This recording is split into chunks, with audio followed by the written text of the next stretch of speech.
without further ado, this house that I'm referring to is the third house. The third house is associated with the third sign in the zodiac, which is Gemini. Some of you may be Geminis, or maybe you know someone who's a Gemini, a friend, a family member, maybe a coworker. If you know them, you have an idea what their personality is like. So what does that have to do with the third house? Primarily, the third house is about thinking. It represents siblings. It represents your neighborhood, your immediate environment. It can represent short trips. But one of the biggest things I see that the third house represents is communication. And that's all sorts of communication, by the way. It's speaking, it's writing, it's and writing a letter, or writing a text, or an email, or writing a book, or writing, for publishing. It can be speaking for marketing purposes, sales.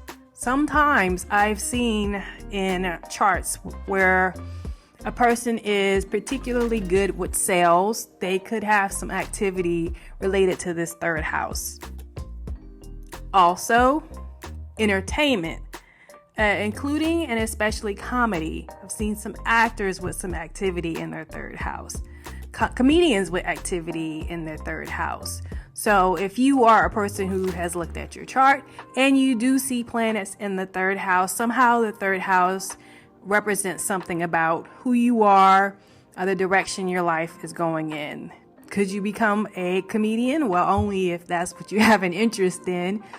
But even if you look at your chart, you will already know that you have an interest in being a comedian. So that's not just going to come out of nowhere. Or if there's some form of acting or sales, you probably know that too.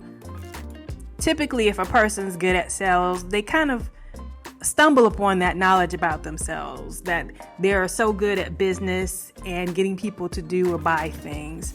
It's a talent, and it's something that you learn as well. But if a person has planets here, they may have a slight aptitude for it. That depends on what the planet is and what other houses the planet is associated with. Another thing I will tell as far as the messages go, a lot of times when I am looking at the yearly chart, or what they call solar return chart, or if I'm looking at a lunar return chart, which I call the monthly chart, if something is going to happen in terms of, let's say you're going to find out some information via email, text, or a phone call, sometimes this is one of the houses that will be triggered when something like that happens.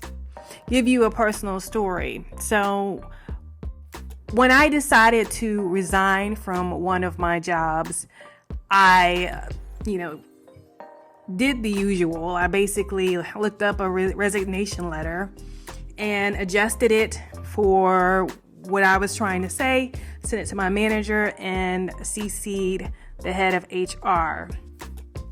I didn't learn until later when I looked up that date that my third house was triggered, or it was a part of a larger aspect. It was active in somehow.